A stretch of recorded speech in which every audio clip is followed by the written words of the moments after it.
Hi, everyone. My name is Tricia Lyons, and I live and serve at Virginia Theological Seminary in Alexandria, Virginia, where I am the Senior Advisor to the Dean on Evangelism Initiatives, which is an incredible job because my areas of writing and research are around evangelism formation for lay people and for ordained people. I want you to know that I am incredibly excited and very honored to have been asked by your Bishop, Kim Lucas, to come to Colorado this October and to be your speaker at your diocesan convention.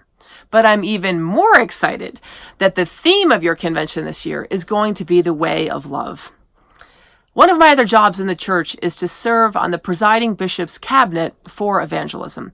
And I remember being blessed to be in the room where it happened a few years ago, just before our last general convention, when that particular cabinet had gathered with the presiding bishop to try to think and pray about what the next 3 years of the life of the church would be. We all agreed, and it is obvious to anyone who has ever spent 1 minute in the Episcopal Church in the last few years, that our presiding bishop, Michael Curry, has helped us define ourselves as the Episcopal branch of the Jesus movement.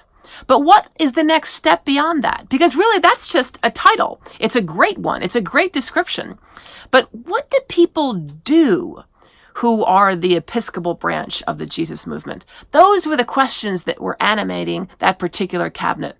And what came out of it was something that none of us had any idea was going to happen, which is that we started to reflect on different time periods in the church: the patristic period, the medieval period, the Reformation period, the post-Enlightenment period, the modern period. And we looked at each period in the church and looked where people were thriving who were followers of Jesus. What were they doing at times when the state was against the church?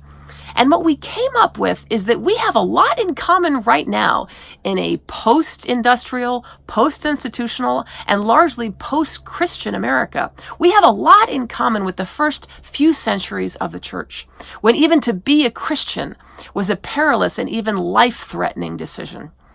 And what we did was we looked back at the ancient catechumenate, this ritual that is still in our book of occasional services, this way that we bring people into baptism, how whole communities participate in bringing people into baptism. And we looked at those rhythms. What were the verbs of those people following those rhythms of faith and commitment? And what the way of love is just our most contemporary version of those ancient practices. So no, for those of you who've been living or working in the church for years or even decades, this is not a new piece of curriculum, something coming down from on high. No, the way of love is the expression of how God has been forming the church into a church that can form believers for centuries. It is 7 practices to change lives. And why do we trust them? Because they have changed lives. The way of love is the truth about every Christian community that has thrived since Jesus walked the earth. Because here's the good news. I believe we are in a renaissance of resources right now in the Episcopal Church. There is more information right now about how to do ministry well than we have ever had. But many of you feel a bit drowned by that. So one of the things we'll be doing in October is just taking a look at the things that we already know now and how you as a leader, as a lay leader or ordained leader in your faith community or your organization, how you can look and learn from this research. So I'm coming, I promise you, with good news. Because all the research we have from the Pension Fund, from Renewal Works, from Pew Research Center, all say more or less the same thing.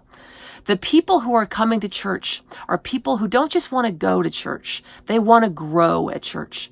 And how do you organize and lead a faith community that allows people, when they arrive, to grow at church? Because the truth is, it's not just about growing your numbers. Jesus didn't come that the church would be bigger. Jesus came that we would know him, and that we would know him deeper, and that we would know him in community deeper, and that those communities that knew him would transform the world, each one of them being a piece of the kingdom of God, that as they grow deeper, we pull the world into the new heaven and the new earth through grace. So I can't wait to come out and spend time with you in October.